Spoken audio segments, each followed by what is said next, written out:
नमस्कार, मैं सामाजिक कमल और आप देख रहे हैं खबर डेली। हम हैं अभी बाल खांडे जी के साथ में। बाल खांडे जी कांग्रेस के पूर्व नेता रह चुके हैं, अब भारतीय जनता पार्टी में वे माधवराव सिंधिया के बाद ज्योतिराज सिंधिया के साथ काम कर रहे हैं। आज उनका एक प्रेस नोट बड़ा चर्चा का विषय बना हुआ है। उन्होंने पार्टी से मांग कर दी है कि दक्षिण विधानसभा सीट से इस बार ज्योतिराज सिंधिया को टिकट दिया जाए।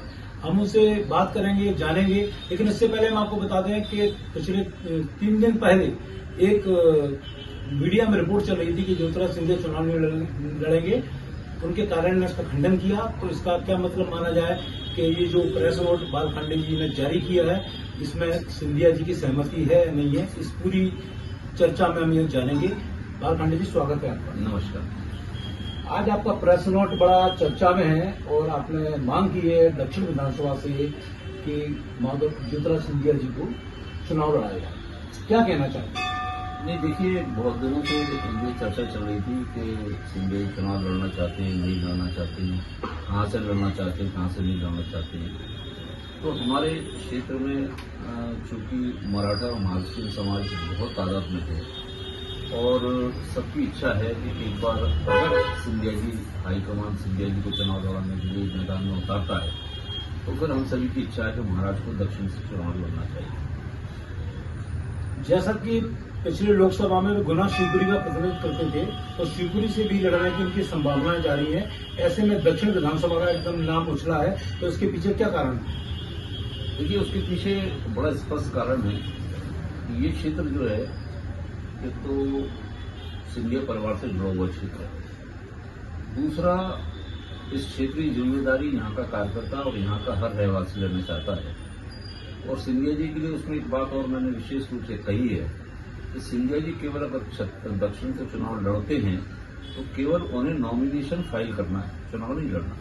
चुनाव हम लड़ेंगे, यहाँ का कार्यकर्ता लड़ेगा, यहाँ की जनता लड़ेगी। वो तो केवल नॉमिनेशन भर के जाए और जिस दिन आखिरी प्रचार प्रसार का दिन होता है तो केवल वो धन्यवाद देने के लिए आए कार्यकर्ता और जनता है। बाकी चुनाव यहाँ की जनता और यहाँ का कार्यकर्ता लड़ेगी। दूसरा, ये सबसे हॉट सीट है, यहाँ पर बीजेपी के कई दावेदार हैं। ऐसे में अगर सिंधिया जी चुनाव लड़ते हैं तो इसमें भारतीय जनता पार्टी में बिखराव नहीं होगा?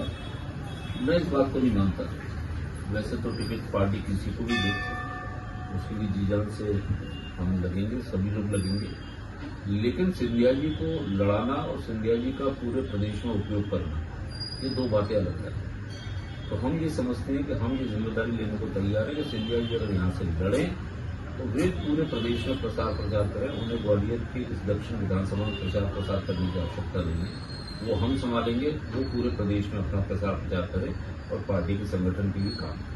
जिस हिसाब से सिंधिया के कार्यालय से एक विज्ञप्ति निकली कि सिंधिया चुनाव लड़ेंगे, उनका मना करने की कोई इस तरह की खबर भ्रामक है, तो आपका ये प्रेस नोट क्या उससे जुड़ के देखा जाए? क्या उनकी सहमति दक्षिण विधानसभा के लिए हो रही है? नहीं, बिल्कुल भी, बिल्कुल। ये मेरा एक व्यक्तिगत, हमारे समाज का और हमारा जो पूरा एंटायर कार्यकर्ता है, चाहे वो भाजपा का हो चाहे व्यक्तिगत हो, उन सभी की इच्छा है कि सिंधिया जी चुनाव लड़े तो वो दक्षिण विधानसभा में लड़े। ये हम सब का ऐसा सोच है।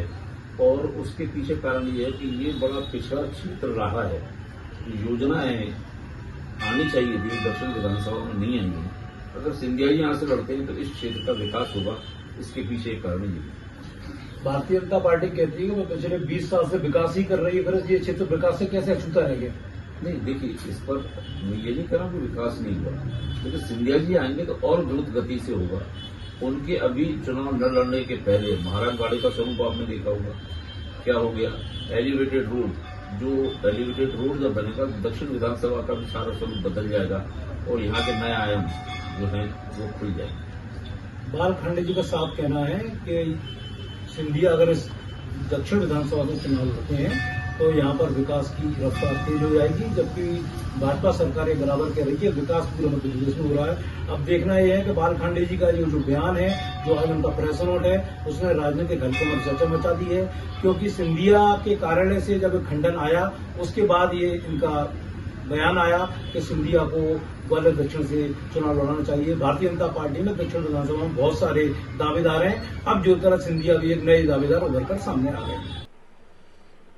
नमस्कार, मैं सामाजिक कमल द खबर डेली के लिए मैं आज साथ में हूँ डॉक्टर देवेंद्र शर्मा, शहर जिला कांग्रेस कमेटी के अध्यक्ष हैं। उन्होंने 2 महीने पहले एक भविष्यवाणी की थी कि ग्वालियर दक्षिण विधानसभा से महारमन सिंधिया चुनाव लड़ सकते हैं। आज उनकी इस भविष्यवाणी पर भारतीय जनता पार्टी के सिंधिया समर्थक नेता बाल खांडे ने मोहर लगाने का प्रयास किया है। उन्होंने मांग की है भारतीय जनता पार्टी से कि वे सिंधिया को दक्षिण विधानसभा से उतारें। हम उनसे बात करेंगे, जानें इस पर उनकी क्या प्रतिक्रिया है। भाई साहब, खबर डेली पे स्वागत है आपका। बाल खांडे ने एक मांग की है भारतीय जनता पार्टी से कि वे दक्षिण विधानसभा से ज्योतिराज सिंधिया को चुनाव में उतारें, क्या कहेंगे?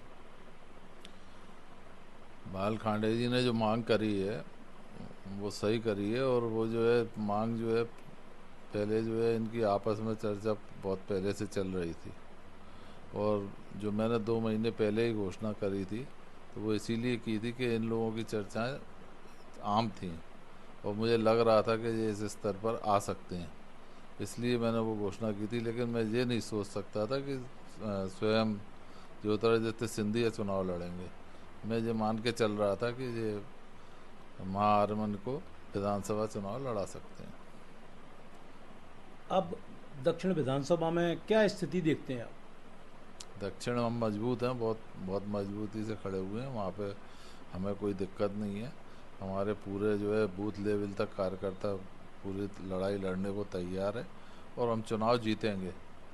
हम जो है 3 सीटें जीतने जा रहे हैं शहर की, और उसमें एक दक्षिण भी है। आपके सामने आपके पुराने नेता होंगे तो कैसे फेस करेंगे? देखो, जब युद्ध का बिगुल बज जाता है ना, उस समय ये नहीं देखा जाता कि कौन